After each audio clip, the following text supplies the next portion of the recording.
दुनिया डॉक्टर बनाती है, इंजीनियर बनाती है, मैंने अपना बेटा फार्मर बनाया है। मेन लोगों का क्या होता है मकसद कि हमारे ज़्यादातर लोग वो हैं ना, वो इस पर आ गए हैं कि केचुआ बेचो। मैंने विपरीत चला उनसे, केचुआ ना बेच के मल्टीप्लाई करता चला गया। अब मैं अपना इंडिया का गोबर विदेशों में भेजूंगा। गोबर से बम्पर कमाई करते हैं कुलजीत यादव। ये गौशाला से गोबर खरीदते हैं, फिर इसी गोबर का केंचुए खाद बना देते हैं और कुलजीत यादव इस खाद को बेच देते हैं। इसी मॉडल से इन्होंने अपनी 5 एकड़ जमीन पर केंचुआ खाद बेचकर पिछले 2 सालों में इतनी कमाई कर ली है जितनी कि 50 एकड़ में फसल लगाकर भी नहीं हो सकती। लेकिन ये आधा सच है। अक्सर केंचुआ खाद की यूनिट में इतना मुनाफा नहीं होता है क्योंकि लोगों की केंचुआ खाद बिक नहीं पाती है। लेकिन कुलजीत यादव ने ऐसा क्या किया कि केवल 2 साल में इन्होंने केंचुआ खाद से बम्पर कमाई कर ली। इनका पूरा मॉडल आपको जरूर देखना चाहिए क्योंकि ये एक सफल मॉडल है और इनका ये तरीका आपको किसी भी काम में सफल होने का रास्ता दिखाएगा। नमस्कार दोस्तों, यदि आप कोई नया काम शुरू करना चाहते हैं और उसमें सफल होना चाहते हैं तो ये वीडियो पूरा जरूर देखना चाहिए क्योंकि मेरे साथ है कुलजीत यादव जी। 2 साल पहले केवल 40 बेड से केंचुआ खाद की यूनिट शुरू की और आज केवल 2 साल में 1440 बेड तक पहुंच गए हैं। ये जो मेरे पीछे आप खेत देख रहे हैं, ये 5 एकड़ का खेत है और लगभग सारे खेत में अब इनके केंचुआ खाद के बेड लगे हुए हैं। लेकिन दूसरा पहलू ये है कि बहुत सारे लोग केंचुआ खाद की यूनिट लगाते हैं लेकिन सफल नहीं हो पाते। सफलता के लिए क्या जरूरी है, इसकी पूरी जानकारी लेंगे कुलजीत यादव जी से। इन्हें मार्केटिंग की गहरी समझ है और उससे पहले एग्जीक्यूशन के लिए क्या चीजें ध्यान रखनी चाहिए, इसकी भी पूरी जानकारी लेंगे। क्योंकि आपको कई बार दिखाया जाता है कि इस धंधे में लाखों की कमाई है, करोड़ों की कमाई है, वो आधा सच होता है। उसका दूसरा पहलू ये होता है कि बहुत सारे लोगों को घाटा उठाना पड़ता है, बहुत कम लोग प्रॉफिट में आ पाते हैं। उन्हीं में से एक है कुलजीत यादव जी, इसलिए इनकी पूरी बात जरूर सुनिए। तो चलिए शुरू करते हैं। टेक्निकल फार्मिंग चैनल को सब्सक्राइब करें और बेल आइकन भी दबाएं ताकि आगे आने वाले वीडियो की नोटिफिकेशन आपको मिलती रहे। मेन लोगों का क्या होता है मकसद कि हमारे ज़्यादातर लोग वो हैं ना, वो इस पर आ गए हैं कि केचुआ बेचो। मैंने विपरीत चला उनसे, केचुआ ना बेच के मल्टीप्लाई करता चला गया और मैंने डिमांड क्रिएट की खाद बेचने की। मेरे फादर क्रिप्को में मैनेजर थे मार्केटिंग, वो मेरे गुरु हैं, वो मेरे को समझाते रहे भाई ऐसे मार्केटिंग करनी है, वहाँ वहाँ सेल पॉइंट है। मैं उसी के आधार पे अपने फादर के जो पद चिन्हों पे चल के, जैसे उन्होंने क्रिप्को में 27 साल दिए और वो सिटी कंपोस्ट बनाती है क्रिप्को, उस पर ज़्यादा फार्मर्स को प्रायोरिटी देते थे, ना कि यूरिया और डीएपी के ऊपर, और उसके रिजल्ट्स भी आते थे। तो उससे मेरे फादर ने मेरे को भी 2-4 बार बैग दिए। तो मेरा जैसे स्कूल में पेड़ पौधों में डाला सिटी कंपोस्ट, तो उसका रिजल्ट अच्छा आया। मेरे फादर बोले भाई क्यों नहीं तुम आप वर्मी कंपोस्ट पे काम कर लेते हैं। तो मैं अपने फादर से प्रेरणा लेके, मेरा ऑलरेडी स्कूल है और कोरोना काल में स्कूल तो ऑफ हो गए थे। पापा बोले भाई बेटा ऐसे काम नहीं चलेगा, स्कूल बंद हो गया है, घर का खर्चा कैसे चलेगा, मेरी जो सेविंग है वो तो आप कोरोना 2 साल चले, 4 साल चले, ऐसे कैसे बात बनेगी। मैं ठीक है फादर, मैंने, मेरी मिसेज ने, बेटे ने, हमने मिल के ये काम किया और हमने खुद मजदूरी की है, ना कि मजदूर रखे।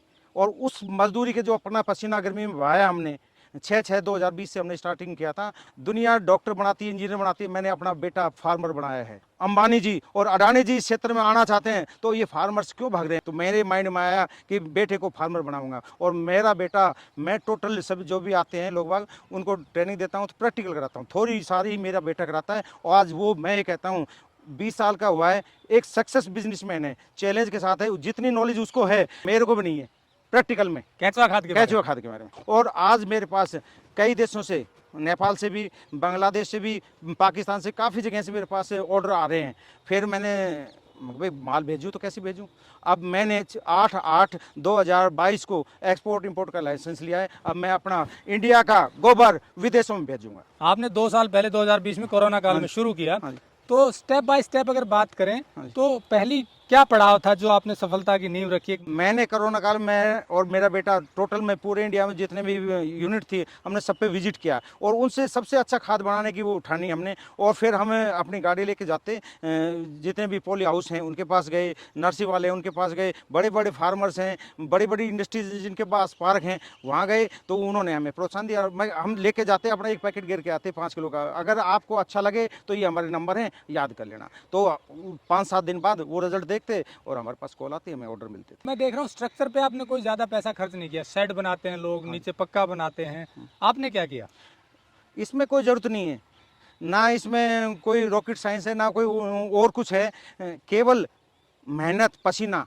लोग बाग जिम में जाते हैं या योगा में जाते हैं, मैं ये कहता हूँ यही योगा है, यही जिम है। अगर पसीना आदमी का शरीर का निकलेगा ना तो स्वस्थ रहेगा। जो हमारे बुजुर्ग थे, हमारे दादाजी थे, एक फार्मर थे, तो वो अपना पसीना निकालते थे, पसीना निकलता था आदमी निरोगी होता है। जिम में जाएंगे 500-1000 रुपये देंगे, योगा में जाएंगे तो 500-1000 रुपये देंगे। 5 पैसे देने की जरूरत नहीं है, केवल मेहनत करने की जरूरत है, मेहनत के साथ साथ पैसा है। तो कहाँ से ट्रेनिंग लेकर के ये इस तरह का मॉडल शुरू किया? कहीं कृषि विज्ञान केंद्र गए, पूसा गए, क्या किया? मैंने कृषि विज्ञान केंद्र रामपुरा से ट्रेनिंग ली, फिर पूसा इंस्टीट्यूट में गिरधर मिश्रा जी के पास गया, मैंने उनसे नॉलेज ली। जितने वैज्ञानिक हैं मैं उनसे समय समय पर गाइडलाइन लेता रहता हूँ। यूट्यूब के माध्यम से, फेसबुक के माध्यम से, ट्विटर के माध्यम से मैं रिसर्च करता रहता हूँ। और प्रैक्टिकल जहाँ मेरे को कंसेप्ट अच्छा लगता है, जैसे आपके कंसेप्ट मेरे को बहुत अच्छे लगते हैं। मैंने एक कंसेप्ट आपका कि एक बिना लेबर के कैसे हम कैचू शिफ्ट करें, वो गिरधर मिश्रा जी ने बताया था। वो वीडियो मैंने आपका देख के आपसे यहाँ से मैंने चोरी किया था।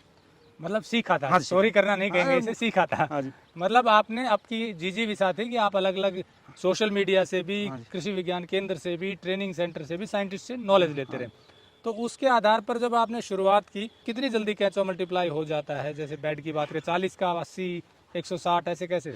इसमें मैंने जैसे करत करत अभ्यास के जुड़ मत हो सुजान, रसी आज जात के सिल्वर पड़त निशान। जैसे हम इसमें काम में करते रहे, करते करते जैसे अब सरसों खली है, बहुत कारगर होती है कैचुआ बढ़ाने के लिए। देसी मुर्गी का अंडा है, वो बहुत कारगर है। जितने भी गले सड़े सेब वगैरह सब्जी हैं उनको मैं ले आता हूँ। गन्ने का छिलके होते हैं, उनके अंदर से कस निकालता हूँ और उसको बेड के अंदर डालता हूँ। बेड में फिर कैचू बहुत जल्दी ग्रोथिंग करते हैं। आज मेरे ये है कि कैचुआ हर 1.5 महीने में डबल हो रहा है। मतलब सिर्फ गोबर को ही नहीं डालते, उसके ऊपर भी कुछ चीजें डालते हैं? माइक्रो न्यूट्रिएंट्स बना के वो डालता हूँ। और जितना जल्दी कैचुआ बढ़ेगा, जितनी जल्दी खाद बनेगी, उतना प्रॉफिट है। हाँ, फिर विशेष मैं फोकस है मेरा नारनौल 60 किलोमीटर दूर से गोबर आता है। वहाँ के गोबर की क्वालिटी प्योर गाय का गोबर है और इतना बढ़िया है कि उसमें खाद भी अच्छा बनता है। अभी मैंने पूसा से रिसर्च कराया था, तो कार्बन की मात्रा हमारी जो ये हमने सब चीज़ डालते हैं इसकी वजह से 18 पॉइंट आया। तो पूसा वाले बोले भाई क्या नाम है, आज तक किसी का 18 आ ही नहीं रहा, आपका क्यों आ रहा है? मगर ये चीज़ हम मल्टीप्लाई करते हैं इसलिए आ रहा है। क्वालिटी बढ़ाते गए, प्रोडक्शन बढ़ती गई, कैचुआ मल्टीप्लाई होता गया और मार्केटिंग के ऊपर ध्यान दिया, तो आपने 2 साल में इतनी ग्रोथ की है। लेकिन जनरली लोग केचुआ पालन में बहुत ज़्यादा प्रॉफिट नहीं कमा पाते, क्या कारण है? उसका मेन रीज़न है कि वो पूरा परिश्रम नहीं दे पाते, एक अपनी क्वालिटी मेंटेन नहीं करते। जैसे हम ट्राइकोडर्मा मिलाते हैं, पत्थर डाल के हम माइक्रो न्यूट्रिएंट्स निकालते हैं, तो वो एक सिंपल खाद बनाते हैं। सिंपल खाद के अंदर पौष्टिक उसका रिजल्ट नहीं आता तो फार्मर नहीं लेता। हमारा रिपीट होते हैं, जितने फार्मर मेरे से लेके जाते हैं वो बार बार आते हैं, वो कहते हैं आपका खाद अच्छा है। फार्मर रिपीट होते हैं। हाँ। लेकिन फार्मर के पास यदि पशु हैं, हाँ। खेत है, तो खुद नहीं बनाना चाहिए उसे? हाँ, अब जितने फार्मर्स आ रहे हैं मैं उनको आग्रह करूंगा और कुछ को मोटिवेट कर रहा हूँ। मैंने कम से कम भी अभी 8-10 यूनिट लगवाई हैं। जिनके पास 5-7 पशु हैं, अगर वो अपने दिल से सोचे कि मुझे भारत माता की सेवा करनी है, तो कच्चा गोबर ना डाले। कच्चा गोबर डालेगा तो उसके अंदर क्या होंगे, दीमक लगेगी एक, तो उसका रिजल्ट नहीं आएगा। उनसे मेरा निवेदन है केवल एक बेड से शुरुआत करें, उसको DAP यूरिया लाने की जरूरत नहीं है किसान को? हाँ, किसान को। एक सवाल और है कि कोई भी बिजनेस शुरू करते हैं लोग कमाने के लिए, प्रॉफिट के लिए करते हैं, तो अगर इस तरह की यूनिट लगाएं, कोई एंटरप्रेन्योर पूरे अच्छे तरीके से करे, तो क्या संभावना है एक बिजनेस के तौर पर? दुनिया 6 रुपए में, 7 रुपए में बेच रही, मैं 8 रुपए में बेचता हूँ फार्मर्स को। और जो है नर्सरी वाले उनको 100 रुपए में 5 केजी देता हूँ, 20 रुपए किलो। किसान को 8 रुपए, नर्सरी को 20 रुपए किलो देते हैं। लेकिन उसमें ट्राइकोडर्मा डालते हैं, सरसों खली, माइक्रो न्यूट्रिएंट्स, मतलब इसको अलग लोग बाग सिंपल देते हैं, हम उसमें न्यूट्रिएंट्स की मात्रा बढ़ाते हैं, क्वालिटी इंप्रूव करते हैं। हाँ जी। एक अच्छा रोजगार का माध्यम हो सकता है। हाँ जी। अभी जैसे आप देख रहे हैं वर्मी कंपोस्ट है, ये बीच में हमने पौधे लगाए हुए हैं फ्रूट्स के, 35 प्रकार के पौधे मेरे उसमें लगे हुए हैं। इनसे भी आगे भविष्य में हमारी इनकम आएगी। और जो ये आप देख रहे हैं बेड, इसमें वर्मी वॉश बनता है हमारा, वर्मी वॉश से भी हमारी इनकम होती है। ये अब हम स्कैटिंग करेंगे, इसके ऊपर छाया की छाया हो जाएगी और इस पर घिया, करेले, परवल की सब्जी भी करेंगे। अब आप कह रहे थे कि भाई क्या नाम है, लो बजट में आप काम कर रहे हैं, तो लो बजट में हम इजराइल की टेक्नोलॉजी को फेल करेंगे। एक जगह से हम उत्पादन ज़्यादा कैसे लें? जो मोदी जी चाहते हैं कि किसान की इनकम डबल हो, तो उसको मैं ये कहता हूँ कि अगर मेहनती आदमी हो तो 10 गुना भी हो सकती है। मेहनत करना और थोड़ा तकनीक से मेहनत करना, साइंटिफिकली काम करेंगे तो ज़्यादा आउटपुट संभावना रहती है। और रोजगार के हिसाब से बात करें तो अच्छा प्रॉफिट मिल सकता है। हम क्या करते हैं, पशुओं को जो हम चारा डालते हैं उसमें डालते हैं यूरिया। हमारे जो पशु हैं वो गाभिन नहीं होते, उनका कारण क्या है? उनको जहर दे रहे हैं हम। अगर हम ऑर्गेनिक देंगे वो टाइम पे प्रेग्नेंट भी होंगे, बच्चे भी आएंगे, सब चीज़ होगा, दूध का उत्पादन भी होगा। तो इसी तरह खाद की भी क्वालिटी अच्छी होगी तो खाद उनसे पैदावार भी अच्छी होगी और खाद बेचने वाले को या तैयार करने वाले को प्रॉफिट भी अच्छा होगा और किसान खुद भी तैयार कर सकते हैं। तो दोस्तों, जैसा कुलजीत यादव जी ने बताया कि आप कोई भी काम शुरू करें तो उस पर पहले रिसर्च करें। इन्होंने ट्रेनिंग भी ली, अलग अलग प्रैक्टिकली जहां पर ये प्लांट लगे हुए थे वहां पर विजिट की, नई नई चीजें सीखी और फिर यहाँ अपना काम शुरू किया। फिर क्वालिटी पे ध्यान दिया, जैसे बता रहे गोबर भी बढ़िया लेते हैं और गोबर डालने के बाद केंचुओं की जो न्यूट्रिशन चाहिए वो भी नेचुरली देते हैं, तो केंचुए जल्दी खाद बनाते हैं और बढ़िया बनाते हैं। दूसरा पहलू मार्केटिंग का देखा, पिताजी से सीख ली और एक अलग तरीका अपनाया मार्केटिंग का। लोगों के पास गए, सैंपल दिया, धीरे धीरे इनका नेटवर्क बढ़ता गया, खाद बिकती गई और प्रोडक्शन भी बढ़ती गई। तो यही सफलता का राज है कि प्रोडक्ट की क्वालिटी और फिर मार्केटिंग, अगर दोनों चीज़ों का आप ध्यान रखते हैं तो धीरे धीरे आपको सफलता अवश्य मिलती है। सिर्फ केंचुआ खाद यूनिट की बात नहीं है, किसी भी क्षेत्र में काम करेंगे तो इस तरह से आपकी सफलता की संभावना बढ़ जाती है। एक वीडियो हम इनका और दिखाएंगे।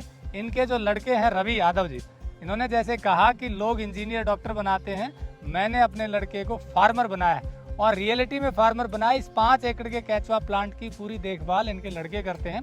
यंग एंटरप्रेन्योर है, उनका वीडियो भी दिखाएंगे क्योंकि प्रैक्टिकली किस चीज़ की ज़रूरत है इसको चलाने में, उसकी जानकारी वही देंगे। तो आप जुड़े रहे टेक्निकल फार्मिंग से, आगे भी आपको ऐसे वीडियो दिखाते रहेंगे जो आपका ज्ञानवर्धन करें। नमस्कार, जय हिंद। अगर आपको यह वीडियो पसंद आया है तो ज्यादा से ज्यादा लाइक और शेयर जरूर करें। साथ ही चैनल को सब्सक्राइब करना ना भूलें।